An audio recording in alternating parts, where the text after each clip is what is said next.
우리가 신앙생활할 때 가장 중요한 것은 예수 그리스도와의 관계입니다. 우리의 신앙은 예수 그리스도를 기초로 해서 그 위에 이제 믿음의 연단을 받고 쌓아져 나가게 됩니다. 이것이 기독교에 있어서 가장 중요한 원리죠. 이것을 좀 더 쉽게 설명하기 위해서 다른 종교와 조금 비교해 볼 필요가 있습니다.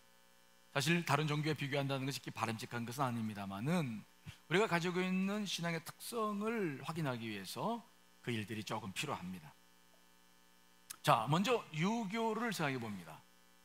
사실 유교를 믿는 사람들은 자기들이 믿는 것을 종교라는 말로는 잘 말하지 않죠. 유교는 단지 중국의 문화와 교육과 윤리와 철학에 지대한 영향을 미쳤고, 또 우리나라에서도 마찬가지죠. 그런 영향을 지금도 미치고 있습니다. 그런데 이 유교에서 중요한 것은 무엇입니까? 공자의 가르침과 교리가 무엇보다도 중요합니다. 그래서 우리나라에도 이것 때문에 얼마나 많은 논쟁이 있었고 사람들이 죽었습니까? 그런데 유교에서 공자의 가르침과 교리는 중요한데 공자 자신은 그렇게 중요하지 않아요.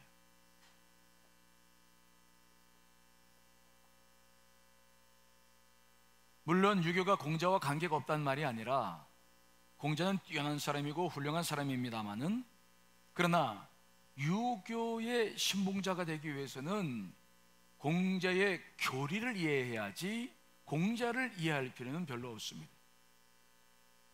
공자 그 사람을 이해하며 사는 것은 그렇게 유교에서 중요한 비중을 차지하지 않아요. 공자 그 사람을 이해하는 것이 아니라 그 사람이 만들어 놓은 원리와 이해한 교리와 또 가르침이 유교의 본질입니다. 자, 불교도 생각해 볼까요? 불교의 창시자는 석가모니입니다. 그는 그의 제자들에게 악한 사람은 이제 윤회하는데 다시 태어나서 고통을 겪는다, 그 가르침은 대단히 많은 사람들에게 영향을 미쳤죠. 그러나 불교에서 역시 중요한 것은 그의 교리와 이론입니다. 그가 깨달은 거예요. 석가모니라고 하는 사람에 대한 역사와 전기도 있지만 그것은 다 부차적인 것들이고, 석가모니가 중요한 것이 아니라 그 불교의 핵심은 뭐냐? 그의 가르침입니다. 그들의 교리와 가르침이죠. 그래서 불교에서는 부처를 밟고 지나가야 된다라고 말합니다. 깨달음, 교리가 중요한 거예요. 그만큼 불교도 그 불교를 창시한 사람을 중요하게 여기지 않습니다. 도교나 이슬람교도 비슷한 원리가 작용되죠. 각종 종교들의 교조들은 종교를 세우고 자기의 가르침과 교리와 규례를 만든 다음에 그들은 사라집니다. 그들은 기억되지만 그들이 중요한 것은 아닙니다. 그들이 깨달은 원리와 이치가 중요한 것뿐입니다. 그런데 우리 기독교의 믿음은 완전히 다릅니다. 기독교는 이치나 깨달음이 아닙니다. 처음서부터 인간의 몸을 입고 오신 그 예수 그리스도 위에 세워진 것이 우리의 신앙인 줄 믿습니다. 기독교는 그리스도의 교리나 가르침 위에 세워진 것이 아닙니다. 여러분들이 성경을 잘 읽어보면 알겠습니다만 성경을 읽어보면 예수님께서 교리에 대한 설명하신 것은 많지 않아요. 순전히 교리만을 설명한 말씀은 사도 바울의 서신서 중에서 로마서나 기타 몇 가지 뿐입니다. 그러면 나머지 내용은 무엇입니까? 예수 그리스도 그분이 누구신가? 그분의 하나님 되심과 또 그분의 능력과 그분의 인품으로 가득 채워져 있어요. 그래서 우리가 이 복음서를 읽어봐도 정말 그분이 교리라고 할 만큼 내세우시면서 말씀하신 것은 적어요. 우리가 마태복음을 읽어보면 5장부터 7장까지가 산상수훈인데 그 정도? 나머지 모든 말씀을 읽어보십시오. 교리가 아니에요. 예수 그리스도가 누군가? 그것을 믿고 그 위에 세워지는 것이 기독교의 신앙이죠. 그래서 우리가 믿는 이 기독교는 다른 종교와는 너무 다른 것입니다. 다른 종교는 사람들이 만들었으니까 자기들의 깨달음이 중요한 것이에요. 하지만 예수 그리스도, 우리가 믿는 이 기독교는 예수 그리스도 그분이 중요한 것이다, 그분 이외에 세워진 믿음이 중요한 것이라는 것을 우리가 잊지 않아야 될 줄 믿습니다. 그게 성경의 가르침이에요. 이게 다른 것입니다. 그러므로 여러분들이 예수 그리스도와 어떤 관계를 맺고 있느냐가 기독교의 전부라고 할 수 있어요. 이런 점에서 기독교는 근본적으로 다른 종교와 다릅니다. 예수님께서 제자들을 데리고 가이사랴 빌립보 지방을 가셨을 때에 하신 말씀 기억납니까? 예수님께서 말씀했습니다. 너희들은 나를 누구라고 하느냐? 베드로가 말씀했죠. 주는 그리스도시요 살아계신 하나님의 아들입니다. 그 고백을 들으시고 예수님께서 바요나 시몬아 내가 복이 있도다, 베드로를 축복하셨어요. 그런데 그게 중요한 기독교의 가장 핵심 사상인데, 거기에 주님께서 무슨 설명하신 교리라는 게 있습니까? 거기에서 무슨 어떤 그분의 깨달음이 이치라는 게 있습니까? 없어요. 다만 중요한 것은 무엇입니까? 예수 그리스도 그분이 하나님의 아들이시고 그분이 이렇게 구제로 하는 것을 믿는 것입니다. 무엇인가 이해되시겠습니까? 그분은 우리들에게 교리적인 것을 가르치는 것이 아니라 자기가 누구인지를 가르치는 거예요. 예수 그리스도가 누구냐? 그 고백 위에 우리의 신앙생활을 우리가 하기를 원하시는 것입니다. 그러므로 우리는 그분의 교리나 가르침이 아니라 그분 위에, 예수 그리스도 위에 우리의 믿음이 세워졌다는 사실을 여러분 중요하게 여겨야 될 줄 믿습니다. 우리가 잘 알고 있는 말씀도 볼까요? 요한복음 3장 16절 한번 읽어보겠습니다. 시작. 하나님이 세상을 이처럼 사랑하사 독생자를 주셨으니 이는 그를 믿는 자마다 멸망하지 않고 영생을 얻게 하려 하심이라. 우리가 영원한 생명을 얻는 길이 무엇입니까? 여러분들이 영원한 생명을 이미 얻었습니다. 여러분들이 얻은 것이 이유가 뭡니까? 교리를 깨달아서였습니까? 아니면 예수 그리스도를 믿어서였습니까? 예수 그리스도를 믿는 거예요. 어떻게 하면 구원을 받는가, 어떤 이치가 있는 것이 아니라, 깨달음이 있는 것이 아니라 예수 그리스도를 믿느냐 믿지 않느냐가 영생을 결정한다고 말씀하고 있습니다. 이해되십니까? 자, 요한복음 3장 36절 말씀도 읽어보겠습니다. 시작. 아들을 믿는 자에게는 영생이 있고 아들에게 순종하지 아니하는 자는 영생을 보지 못하고 도리어 하나님의 진노가 그 위에 머물러 있느니라. 아멘. 우리가 영원한 생명을 얻는 것은 뭐에 있다고요? 그의 아들을 믿는 것에 있는 거예요. 이것이 기독교의 핵심이고 다른 종교와 너무나 다른 이치라는 것을 기억하셔야 돼요. 그럼 믿는다는 게 뭐냐? 우리가 이제 이 요한복음을 통해서 계속해서 그런 부분들을 여러분들과 함께 나누고 싶습니다. 오늘은 여러분 잘 알고 있는 오병이어의 기적을 통해서 그 말씀을 여러분과 함께 나누고 싶어요. 특별히 우리가 설교 들을 때 오병이어의 기적은 너무 잘 알고 있고, 그래서 그냥 이거 목사님도 그런 설교하시겠구나, 괜히 그런 편견 가지고 설교 들으면 안 됩니다. 그래서 벌써 귀를 닫으면 안 됩니다. 아셨죠? 알고 있는, 잘 알고 있는 말씀 속에 더 깊은 진리가 있다는 것을 기억하셔야 돼요. 자, 오늘도 예수님께서는 제자들에게 그 사실을 지금 다른 방법으로 강조하고 있어요. 예수 그리스도가 누구신가를 분명히 하고 있어요. 자, 오늘 본문의 말씀들은 어떤 말씀으로 시작되냐면, 오늘 요한복음에는 구체적인 내용이 나와 있지 않지만 마가복음이나 누가복음 다른 복음 읽어보면 그 상황, 출발되는 상황이 이해되고 있는데, 어떤 상황이냐면 예수님을 많은 사람들이 따라오고 다녔는데 며칠씩 따라다니면서 말씀 듣다 보니까 영적인 것은 채워졌는데 너무 배가 고픈 거예요. 자, 이런 마가복음 8장 1절로 3절 말씀을 읽어보겠습니다. 시작. 그 무렵에 또 큰 무리가 있어 먹을 것이 없는지라 예수께서 제자들을 불러 이르시되 내가 무리를 불쌍히 여기노라. 그들이 나와 함께 있은지 이미 사흘이 지났으나 먹을 것이 없도다. 만일 내가 그들을 굶겨 집으로 보내면 길에서 기진하리라. 그 중에는 멀리서 온 사람들도 있느니라. 아멘. 예수 그리스도는 우리의 영적인 문제만 책임지러 오신 것이 아닙니다. 그분은 여러분들의 육적인 모든 문제까지도 관심 갖습니다. 예수님께서 며칠 동안 그들에게 영적인 것을 채워주셨어요. 하지만 우리의 육신은 안 먹으면 배고픕니다. 여러분 그렇죠? 영적으로 아무리 은혜를 받아도 배고픈 거 배고픈 거예요. 그렇죠? 마치 여러분들이 부모님 보낼 때 막 울고 불고 막, 제가 장례식장을 많이 다니잖아요. 저도 어머님 보내드리고 아버님 보내드리고 봤는데 그렇게 펑펑 울고 막 정말 세상 끝난 것처럼 막 울어요. 그런데 돌아서면 배가 고파요, 안 고파요? 고파. 그래서 밥을 또 먹어야 돼. 이게 인간의 영적인 것은 영적인 것이지만 육적인 것은 육적인 것인데, 예수님은 그 육적인 것에도 자기의 권리와 자기의 주권이 미치기를 원하시는 거예요. 오늘 허기진 백성들을 보면서 긍휼히 여기시는 거예요. 여기서부터 출발하는 것입니다. 여기서부터 출발하셨어요. 즉 예수님은 우리가 온전히 삶을 살기 위해서 육신을 위한 음식도 또 영혼을 위한 음식이 필요하다는 사실을 그분은 말씀하고 계시는 것입니다. 그분께서 광야에서 40일 동안 금식기도 하셨을 때 사탄으로 시험 받으셨어요. 그때 말씀하셨죠? 사람이 떡으로만, 떡이 아니라 말씀으로만 산다, 그런 말씀이 아니라 떡으로만 살 것이 아니요, 하나님 말씀으로 살아야 된다. 하나님 말씀과 더불어 뭐가 필요하다는 것을 강조하신 것입니까? 떡이.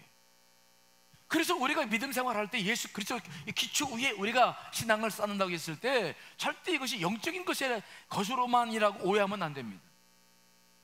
우리의 구원의 생명과 영원한 생명을 그분이 책임져 주시고 우리의 모든 죄를 용서해 주셨지만, 여러분들이 살면서 경험하고 있는 많은 육적인 문제 가운데서도 그분 역사하기를 원하시는 줄 믿습니다. 이 사실이 정확하게 우리 안에 고백되어야 되는데, 문제는 뭡니까? 가면 갈수록 우리의 신앙들은 점점 육적인 문제에 대해서는 벗어나요. 그리고 영적인 마음의 평안이나 영적인 생명에 대해서는 예수께 기도합니다. 그런데 육적인 문제, 우리가 살고 있는 모든 문제에 대해서 예수께 주권이 들어오지를 못하게끔 만들어 나가요. 오늘 이 본문의 말씀이 그런 내용인데, 그러나 절대 예수님은 그렇지 않습니다. 그러면 우리는 기도할 필요가 없게 돼요. 우리는 그렇게 믿음으로 쌓여졌을 때 온전한 신앙을 세울 수가 없습니다. 예수 그리스도 오늘 이 말씀을 잘 들으셔야 됩니다. 자, 오늘 그래서 예수님께서는 그들에게, 그 많은 무리들에게 육신의 양식도 주시려고 지금 계획하셨어요. 그런데 그 일을 하시기 전에 제자들에게 이 문제를 가지고 제자들을 훈련시키려고 빌립에게 이제 질문하는 게 나와요. 예수님의 교육 방법을 보면은 복음서에 보시면 지금 신학교처럼 뭐 4년, 7년 커리큘럼 만들어가지고 뭐 구약계론, 신약계론 해서 그렇게 가르치는 게 아니었어요. 예수님의 교육 방법은 무엇입니까? 주님과 함께 만나는 상황들 속에서 바로 그들을 훈련시키셨어요. 여러분들의 만나는 삶 속에서 그때 예수님께서 역사하셔야 될 줄 믿습니다. 그것이 여러분들이 신앙생활을 잘할 수 있는 비결이고 성수 있게 나가는 비결이에요. 오늘도 보니까 그냥 만난 사건 속에서 그들을 훈련시키기 위해서 질문하십니다. 자, 그분께서 질문하신 내용이 뭡니까? 5절로 6절 말씀 읽어보겠습니다. 시작. 예수께서 눈을 들어 큰 무리가 자기에게로 오는 것을 보시고 빌립에게 이르시되 우리가 어디서 떡을 사서 이 사람들을 먹이겠느냐 하시니, 이렇게 말씀하심은 친히 어떻게 하실지를 아시고 빌립을 시험하고자 하심이라. 아멘. 예수님께서는 이미 자기에게 모인 수많은 사람들을 어떻게 하실 것인가 이미 마음에 정해 놓으셨어요. 아셨어. 어떻게 하면 됐겠구나. 이미 그분은 방도가 서 있어요. 그런데 제자들을 훈련시키려고 빌립에게 묻는 거예요. 뭐라고 질문합니까? 질문이 뭡니까? 우리가, 거기 5절 나오고 끝부분, 우리가 어디서 떡을 사서 이 사람들을 먹이겠느냐? 어디서라는 질문이에요. 어디서 이 많은 떡을 날 수 있겠느냐? 어디서라는 말은 무엇입니까? 출처예요. 어디서 떡을 구할 수 있겠느냐라고 하는 것이죠. 그런데 그 당시에는 그 수많은 사람들, 장정만 5천 명인데 이 장정이라고 하는 숫자는 가정수를 헤아렸던 것입니다. 그러니까 자녀들하고 그 부인들까지 따져보면은 10,000명에서 20,000명인 그 많은 사람들입니다. 그 당시에는 돈이 있어도 그만한 빵을 만들어서 공급하는 업체가 없었어요. 그러니까 어디서 이 빵을 구하겠느냐는 말은 어느 업체가 여기에 납품할 것인가 그런 얘기한 것이 아니라 누가 이 문제를 해결할 수 있겠는가 라고 질문하신 거예요. 핵심은 그겁니다. 누가 이 문제 해결하겠느냐? 예수님은 이미 답을 알고 계셨습니다. 어떻게 할 방법이 있었습니다. 그러므로 중요한 것은 무엇입니까? 예수님의 질문 속에 답이 있는 거예요. 빌립은 그 사실을 쫙 눈치채고 정답은 이겁니다 라고 말하면 되는 겁니다. 그런데 빌립은 예수님이 눈치가 없어가지고 예수님께서 하신 말씀이 무엇인지 잘 몰라요. 예, 빌립에게 예수님께서 어디서 이 떡을 사서 떡을 갖다가 먹일 수 있겠느냐라고 그랬더니 빌립이 뭐라고 말합니까? 자, 7절 말씀입니다. 읽습니다. 시작. 빌립이 대답하되 각 사람으로 조금씩 받게 할지라도 200데나리온의 떡이 부족하리이다. 빌립은 딱 보는 순간 계산이 딱 돼요. 머리가 딱 굴러져서 몇 명, 그리고 한 사람이 한 사람이 저녁 먹을 때 빵값이 얼마, 그러면 몇 명 곱하기 얼마 하면 딱 답이 나와요, 안 나와요? 나오죠? 여러분들도 계산은 잘 하시죠? 딱 문제 터지면 요거 얼마 이게 세상 말로 이런 말 써서 죄송합니다만은 통밥이 나옵니까, 안 나옵니까? 딱 나오죠. 필립은 딱 보더니 상황 판단 딱 합니다. 예수님, 이거 200데나리온 가지고도 부족합니다. 200데나리온, 한 데나리온은 한 사람의 품삯이었어요. 요즘으로 말하면 요즘 많고 적은 분들이 계시니까 평균 잡아 한 7만 원 잡으면 1,400만 원이 필요하다는 거예요. 엄청난 돈이죠. 근데 생각해 보십시오. 그 당시에는 무슨 떡을 만든 공장도 없었고, 그러니까 빌립이 계산한다는 것은 아무 의미가 없어요.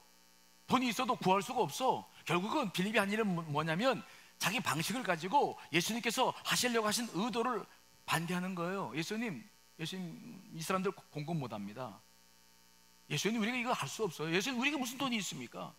그러니까 우리가 할 수 있는 방법은 뭡니까? 각 사람들에게 돈을 걷어서 식비를 받는 것인데, 식비 거둘 때 그거 다 걷어서 1,400만 원 만들어 봐도 그걸 가지고는 어림도 없습니다. 예수님, 꿈도 꾸지 마세요. 예수님, 이거 못합니다. 그냥 돌려보내십시다. 오늘 빌립은 정확한 계산을 해서 자기 판단 딱 이야기해서 예수님의 의도를 알고 반대하는 겁니다. 예수님의 능력과 권능, 예수님이 알고 계셨는데 그것들이 이 현 상황 속에 침투에 들어올 수 있는 가능성조차를 딱 닫아버리는 거예요. 주님은 이미 마음이 있는데, 주님은 이미 그 일을 해결하시려고 마음을 먹고 있는데, 주님의 능력도 계시고 주님의 주권도 계신데 누가 그 사실을 딱 막냐면 누굽니까? 빌립이에요. 빌립이 딱 계산하는 겁니다. 예수님, 이거 안 돼요. 이거 안 되겠는데요. 빌립은 이미 가나안의 혼인잔치 속에서 물로 포도주가 만드는 역사를 그는 경험했습니다. 38년 된 환자가 치료받은 사실도 이미 다 경험했어요. 하지만 지금 빌립이 상황 속에서 하는 일은 무엇입니까? 딱 계산해가지고 예수님의 능력이 못 들어오도록 딱 막아버리는 거예요. 예수님, 이거 안 됩니다. 여러분, 우리 신앙생활의 최종 목표는 뭐냐? 예수님의 주권과 능력이 여러분들의 삶 속에 미치게 하는 것, 그래서 예수 그리스도가 어떤 분이냐를 아는 것이 신앙생활의 목표인 것을 잊지 않으시길 간절히 축원합니다. 아까도 말씀드렸습니다. 교리와 지식체계가 아닙니다. 정말 내 삶 속에서 그분의 능력이 얼마큼 들어올 수 있느냐, 그분이 어떻게 역사하느냐, 이것을 경험하지 못하면 어떻게 주 예수 그리스도를 믿음의 주, 나를 구원하신 분이라고 고백할 수 있겠느냐는 것입니다. 교리가 아니라 내 삶 속에서 이것들이 경험돼야 비로소 고백할 수 있는 내용이기 때문에 예수님께서 오늘 이 문제를 가지고 공론화시키고 빌립을, 안드레를, 우리를 훈련시키고 있는 것입니다. 우리도 교회나 아니면 가정에 문제 생기면 주로 아는 게 뭡니까? 위원회 구성이에요. 문제가 뭡니까? 찾고, 대안이 뭡니까? 방법을 강구해서 보고서를 만들죠. 근데 여러분, 정말 그런 문제들이 그렇게 해서 해결됩니까? 저도 목회하면서 그런 실수를 정말 많이 했어요. 제가 잘하는 부분이 그런 부분이에요. 그런데 정말 그것으로 하나님의 역사가 이루어졌습니까? 그때 실수하는 게 뭡니까? 하나님의 능력이죠. 하나님의 권위를 내가 스스로 제한 만들고 내가 생각하는 많은 것들로 제한시켜 나가는 거예요. 우리가 우리의 삶의 속에서 우리의 신앙생활 속에서 이런 것들이 몇 번만 계속된다면은 우리의 믿음은 껍데기가 될 수밖에 없어요. 설악산에 눈이 너무 많이 와가지고 있었어. 그때 예수님께서 여러분들에게 말씀합니다. 얘야, 너 이 설악산 너는 한 일주일 정도에 다 치울 수 있겠냐? 한번 해봐라. 그럼 여러분 제일 먼저 뭘 합니까? 한 사람이 눈을 얼마나 쓸까? 한 사람 일할 양 계산하고, 설악산 면적 계산하고, 그렇죠? 눈 부피 계산하고, 그러면 벌써 몇 사람이 동원될까? 나와야 안 나와요? 나와요, 안 나와요? 여자분들은 계산이 어렵겠지만 남자들은 금방 알아요. 남자들은 그냥 탁 보면 톱밥이 나와. 그런데 또 이상 기운이 생기면 안 되니까 거기에 대한 대처 방안이 또 뭐냐 탁 세우고, 폭설이 또 내리면 난감하니까 그런데 계산 딱 해가지고, 근데 이건 너 못하겠는데, 이건 뭐 인간이 할 수 있는 게 아니야. 그래서 말합니다. 주님, 이건 못하겠는데요. 저는 못하겠습니다. 그런데 만약 신앙의 사람이라면 뭘 합니까? 기도할 수 있는 사람이라면 뭘 하는 겁니까? 하나님 앞에 뭘 해요? 계산 대신 뭘 합니까? 주여 믿습니다. 아주 그냥 날씨를 그냥 뜨거운 날씨 허락해 주시옵소서. 해가 떠가지고 한 30분만 쬐버리면 다 녹습니까? 안 녹습니까? 다 녹을 거 아니겠어요? 그분의 능력이 미치기만 하면 다 해결되는 것인데, 우리는 내 스스로가 딱하니 한계상을 정해놓고 우리가 예수 그리스도의 능력을 내 삶 속에 못 들어오도록 막 막아놔요. 언젠가 몇 년 전에 아마존에 밀림이 막 불이 타가지고, 아마존 밀림은 우리 지구의 허파라고 그러잖아요. 그래서 막 각 나라에서 소방차가 보조되고 헬기가 들어오고 뭐 여러 가지 장비들이 들어와서 했는데 못 껐어요. 근데 그때 어떤 선교단체가 막 기도하자고 이제 편지를 올리기 시작해서 전 세계적으로 기도를 하기 시작했는데, 하나님께서 비를 내리셨는데 비를 일주일 내리니까 그냥 불이 다 꺼져버린 거야. 다른 할 말이 없는 거야. 다 꺼져버린 거야. 이런 말씀 드리는 것은 어떤 문제만 생기면 무조건 뭐 다짝없이 기도만 하면 된다, 그런 말씀 드리는 게 아니에요. 우리가 여러분들이 다음 주, 그 다음 주 계속 말씀 듣겠습니다만, 그런 게 신앙이 아닙니다. 그렇게 무분별하고 무상식적인 것을 믿음이라고 얘기하지 않아요. 그 믿음을 오해하는 거예요. 오늘 제가 그 다 말씀드릴 수는 없고, 오늘 제가 그러나 강조한 것은 뭐냐, 우리가 늘 자기의 삶 속에서 예수 그리스도의 능력을 제한해서는 안 된다는 것을 말씀드리는 것입니다. 이해되십니까? 예수 그리스도의 능력이 나를 구해 주신 것이 아니라 내 삶 속에서 지금 역사하실 수 있는 그 능력을 제한하지 말자는 거예요. 여러분, 하며 방법은 세상 방법과 다릅니다. 그분은 지혜로우신 분이시고 굉장히 이성적인 분이십니다. 그분이 우리에게 이성을 주셨잖아요. 지혜를 주셨잖아요. 근데 그분을 보십시오. 그분은 이성적으로 합리적으로 모든 걸 다 해결하신 분이십니까? 아닙니다. 그분은 99마리의 건강한 양을 두고도 한 마리 잃어버린 양을 향해서 자기가 수고하신 분이 누구냐? 예수 그리스도인 줄 믿습니다. 경제적으로 맞지 않아요. 그분의 수고는. 그분은 1시간 일하는 사람과 하루 종일 일하는 사람과 품삯을 같이 주신 분이십니다. 말이 됩니까? 왜요? 세상적인 논리는 다르지만 1시간 일하는 사람도 가정에서 먹여야 될 가족이 있기 때문이었어요. 그분은 대단히 이성적이고 합리적인 분이시지만, 그러나 그분은 그것을 절대치 여기지 않으신 거예요. 그러나 지금 우리들의 삶을 보십시오. 여러분들의 삶을 주관하고 있는 것은 무엇입니까? 정말 여러분들의 삶에 치명적인 영향을 미치는 것은 무엇입니까? 주변 능력입니까? 아니면 여러분의 계산하는 머리입니까? 무엇이 여러분들의 삶 속에서 영향을 미치고 있는지는 이건 봐야 돼요. 그런데 오늘 말씀 보시면 어디서 구할 것인가? 라고 하는 질문을 했더니 얼마쯤 듭니다 라고 얘기했던 또 한 사람이 나오는데, 그 사람이 누구냐면은 안드레. 그렇죠. 자, 여러분 11절 말씀 읽어보겠습니다. 시작. 11절 말씀이 아니네. 8절로 9절, 미안해 박석실. 8절로 9절 말씀 읽습니다. 시작. 제자 중 하나 곧 시몬 베드로의 형제 안드레가 예수께 여짜오되, 여기 한 아이가 있어 보리떡 5개와 물고기 2마리를 가지고 있나이다. 그러나 그것이 이 많은 사람에게 얼마나 되겠사옵나이까? 아멘. 근데 안드레는 그때 주위를 둘러봤어요. 방법이 없을까 찾아봤는데, 어떻게 만났는지 모르겠지만 한 소년이 도시락으로 보리떡 5개와 물고기 2마리를 갖고 있는 것을, 그 소년을 만났습니다. 그 소년이 안드레에게 말합니다. 저는 이거밖에 없는데 이게 되겠어요? 봤더니 보리떡 5개와 물고기 2마리야. 여러분, 보리떡이라고 하는 것은 지금으로 말하면, 그 당시로 말하면 아주 가난한 사람들이 먹었던 거예요. 그 당시에 가장 중요한 것은 밀로 만든 빵이었어요. 밀빵하고 보리빵은 아주 달랐어요. 우리가 옛날에 뭐 쌀밥 먹고 싶었는데 돈 없을 때 무슨 밥 주로 많이 먹었습니까? 보리밥이잖아요. 보리밥, 그렇죠? 제가 강원에서 목회할 때 그 한 장로님은 보리밥을 안 먹어. 왜 안 먹냐고 그랬더니 자기 보리밥 먹고 지금 설사하는데 왜 설사하냐 했더니 어렸을 때 하도 보리밥만 먹어가지고 그래 지금 먹으면 설사한다고 안 먹더라고요. 보리밥 아주 서민들이 먹을 수밖에 없는 빵이에요. 그리고 물고기 두 마리인데 업살이라고 원어에 기록되고 이것은 작은 물고기예요. 작은 정어리, 자반, 반찬이에요. 그래서 보리떡을 먹을 때 목 막히지 말라고 같이 먹는 반찬이에요.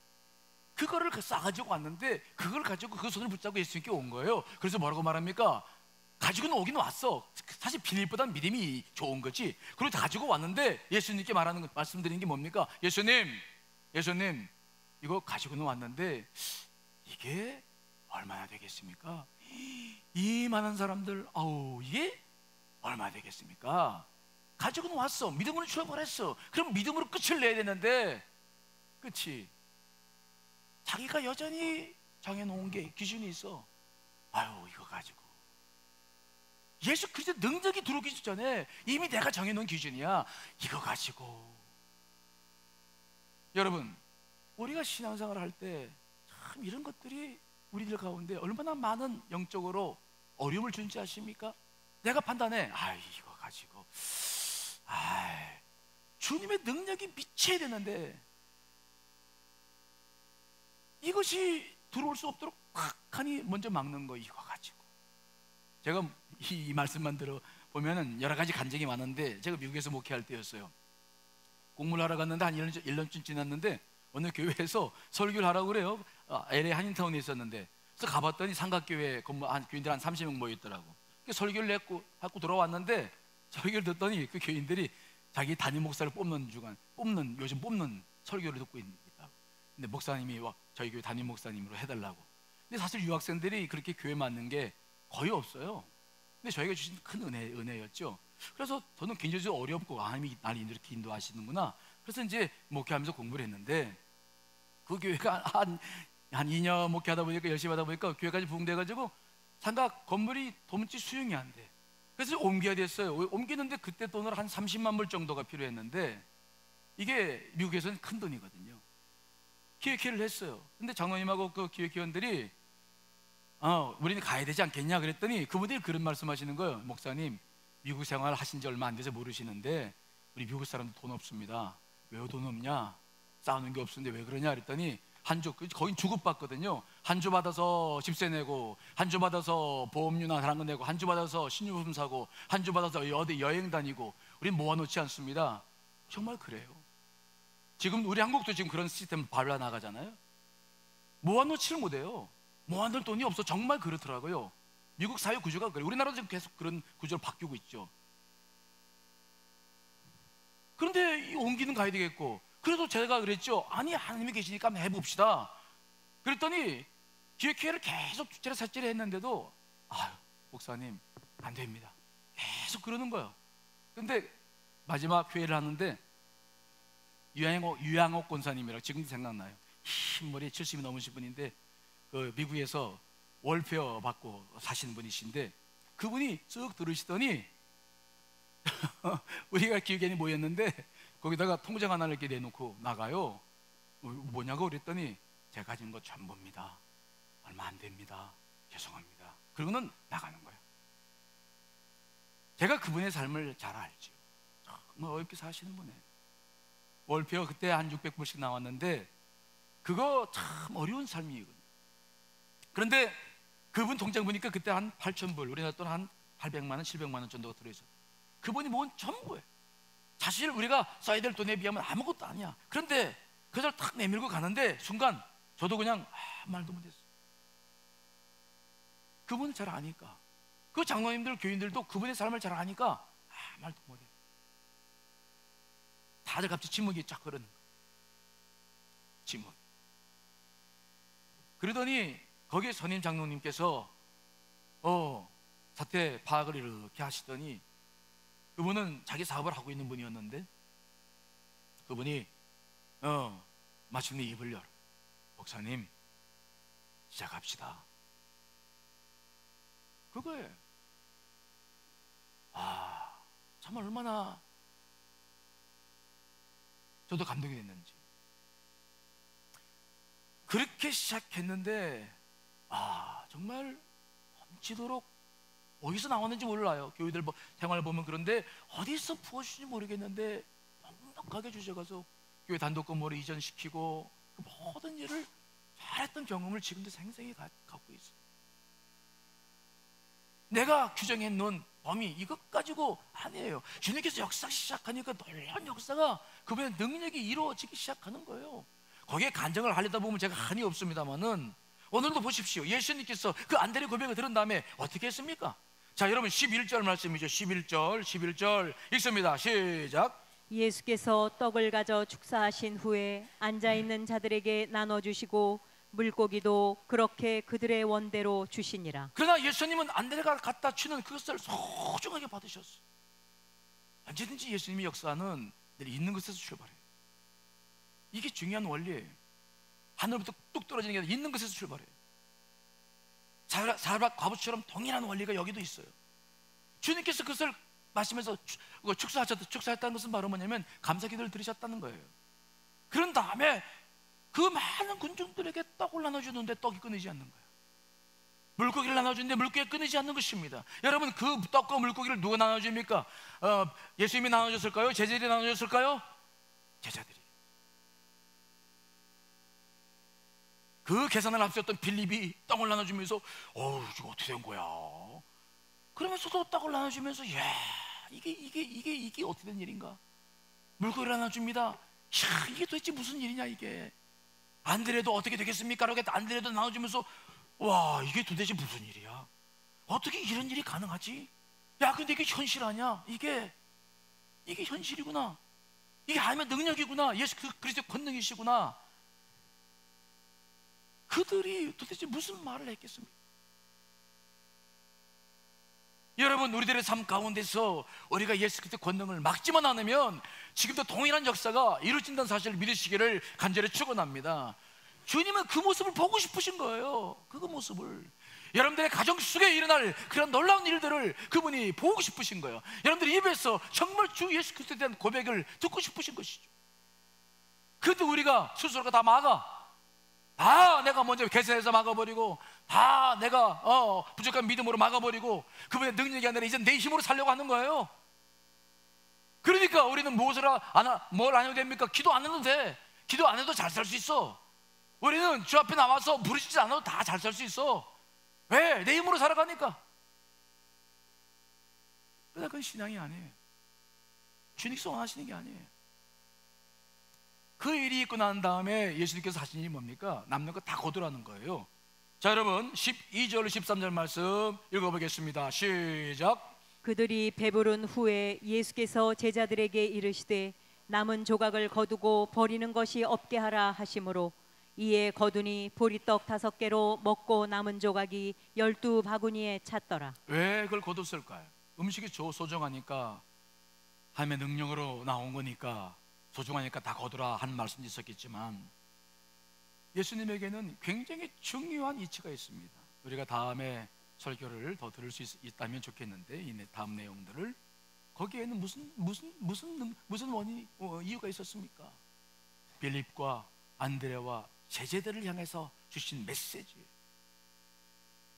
그 남은 12강주를 한 사람이 하나씩 준비해가지고 오는 거예요. 그 광주를 예수님 앞에 딱 놨을 때 그 제자들의 가슴 속에 있었던 신앙의 고백은 무엇입니까? 빌립은 뭐라고 했을까? 주님께서 빌립에게 뭐라고 말씀하셨는 겁니까? 자, 빌립아, 봐라. 너는 200데나리온으로 부족하다고 했지만 돈 없이도 오늘 여기에 모인 사람들이 풍성히 먹고도 오늘 12광주리가 남았지 않았느냐? 안드레야, 봐라. 내가 가지고 온 것이 극히 작다고 넌 얘기했지만 그것으로 이 얼마나 많은 놀라운 역사를 우리가 경험하고 있느냐? 너는 그것을 지금 보고 있지 않느냐? 내가 누구인지 이제 알겠느냐? 내 주권이 어디에 미치는지를 알고 있는 것이냐? 예수님은 그 일을 통해서 자신이 누구인지를 다시 확인시켜주고, 그들의 평생 주의 영광을 위해서 살아갈 때 이 사실을 잊지 않고 그들은 살았을 거예요. 자기 계산이 아니라 자기의 양이 아니라 예수 그리스도의 능력이 미치도록 하는 것이 얼마나 중요한 것인가. 여러분, 여러분들의 삶 가운데도 이런 고백이 있으시기를 간절히 축원합니다. 예수님 그거 듣고 싶어 하시는 거예요. 예수님이 하셨어. 예수님이 하셨다고. 그 고백, 우리의 삶 속에서 이런 고백이 다시 필요합니다. 가면 갈수록 자꾸 계산만 발달되고, 가면 갈수록 자꾸 믿음이 약해져 있어. 여러분, 그저 예수 그리스도의 능력에 미친 능력이 그저 마음을 편안하게 해주고 영생에 대한 소망을 갖게 해주는 것으로 끝나서는 안 됩니다. 그러면 정말 그분 우리 주님이 아닙니다. 그분은 여러분들의 삶 속에서도 구체적으로 능력을 미치기를 원하시는 분이신 것입니다. 여러분들이 가져놓은 그 계산과 그 불신앙, 그 껍데기 다 벗겨내고 정말 문제를 가지고 주 앞에 나와 기도하면서 해결받아 나가셔서 그분을 구주로 고백하시는, 그분 위에 신앙을 세우시는 여러분들 되시기를 간절히 축원합니다.